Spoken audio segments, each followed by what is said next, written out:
Halo Ibu Bapak Guru, salam dan bahagia. Selamat datang dalam modul Memahami Assessment. Kali ini kita akan belajar bersama tentang Assessment as for and of learning.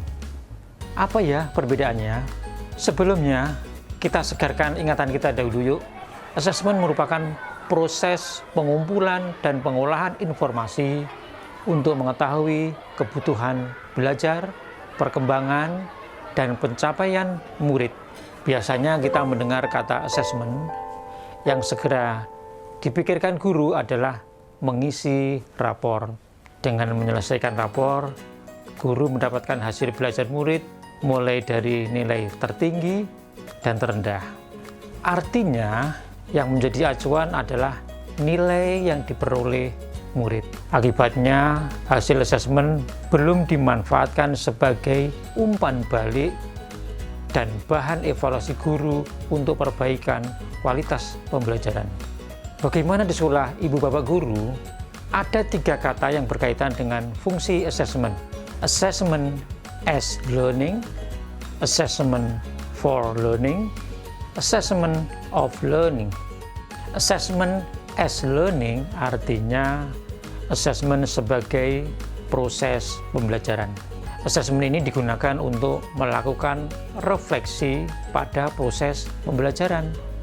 Assessment as learning berfungsi sebagai assessment formatif.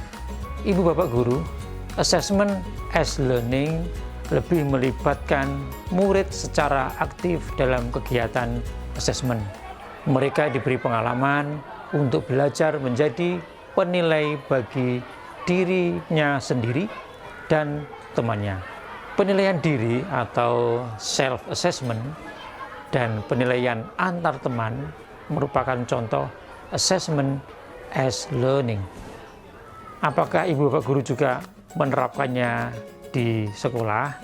Dalam assessment as learning, murid dilibatkan dalam merumuskan prosedur, kriteria, maupun rubrik atau pedoman assessment, sehingga mereka tahu apa yang harus dilakukan agar memperoleh capaian pembelajaran yang maksimal. Assessment diri dan assessment antar teman juga berfungsi sebagai bahan refleksi diri. Ibu Bapak Guru dapat menggunakannya sebagai data atau informasi untuk mengonfirmasi capaian hasil belajar murid. Sekarang kita ulas kembali ya, Ibu Bapak Guru, bagaimana assessment ini digunakan berdasarkan fungsinya. Secara garis besar, kita mengenal fungsi assessment formatif dan assessment sumatif. Kita mulai dengan fungsi assessment formatif, yaitu mendiagnosis kemampuan awal dan kebutuhan belajar murid. Umpan balik bagi guru dan murid untuk memperbaiki proses pembelajaran agar menjadi lebih bermakna.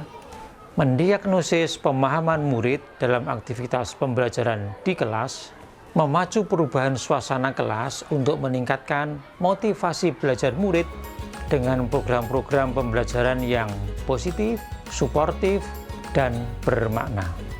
Berikutnya adalah assessment for learning atau assessment untuk proses pembelajaran. Assessment ini digunakan untuk perbaikan proses pembelajaran. Assessment for learning juga berfungsi sebagai assessment formatif. Assessment as dan for learning ini berfungsi sebagai assessment formatif karena berorientasi pada proses pembelajaran agar murid mendapatkan umpan balik dari guru dalam melakukan perbaikan. Pada saat yang sama, guru juga mendapatkan umpan balik untuk memperbaiki cara mengajar atau memfasilitasi pembelajaran. Yang terakhir adalah assessment of learning atau assessment pada akhir proses pembelajaran. Assessment ini digunakan untuk evaluasi pada akhir proses pembelajaran. Assessment of learning ini berfungsi sebagai assessment sumatif. Sekarang kita beranjak ke asesmen sumatif. Asesmen ini bisa diberikan pada akhir lingkup materi atau akhir semester. Fungsi asesmen sumatif ini adalah mengetahui pencapaian hasil belajar murid pada periode tertentu, mendapatkan nilai capaian hasil belajar untuk dibandingkan dengan kriteria capaian yang telah ditetapkan, umpan balik untuk merancang perbaikan proses pembelajaran berikutnya, melihat kekuatan dan kelemahan belajar pada murid. Teknik apa yang bisa digunakan? Pilihannya bisa bervariasi seperti berikut: praktik, produk, proyek, maupun tes tertulis.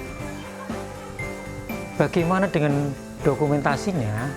Ibu bapak bisa memilih produk hasil belajar atau karya murid yang dikumpulkan sebagai portofolio, rubrik, atau nilai berupa angka. Yongki, komik buatanmu sangat kreatif. Penjelasannya pun mudah dipahami. Akan lebih baik jika beberapa gambar dilengkapi juga dengan penjelasan. Pasti kamu mengerjakannya dengan sungguh-sungguh ya. Selamat ya. Terima kasih, Pak. Saya masukkan karya ini dalam map portofolio saya ya. Ibu bapak guru, sebagai catatan, satuan pendidikan dapat melakukan asesmen sumatif pada akhir semester jika satuan pendidikan merasa perlu mengkonfirmasi hasil sumatif akhir lingkup materi untuk mendapatkan data yang lebih lengkap. Jadi, asesmen sumatif pada akhir semester merupakan pilihan. Sebagai penutup, mari kita simpulkan perbincangan kita dengan melihat kembali karakteristik asesmen formatif dan sumatif.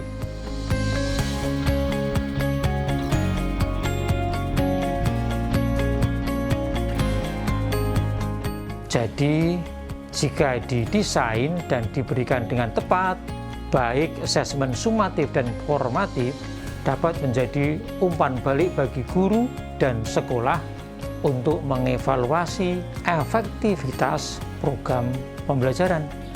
Bagaimana Ibu Bapak Guru? Semoga jelas ya perbedaan jenis asesmen serta fungsi dan penerapannya.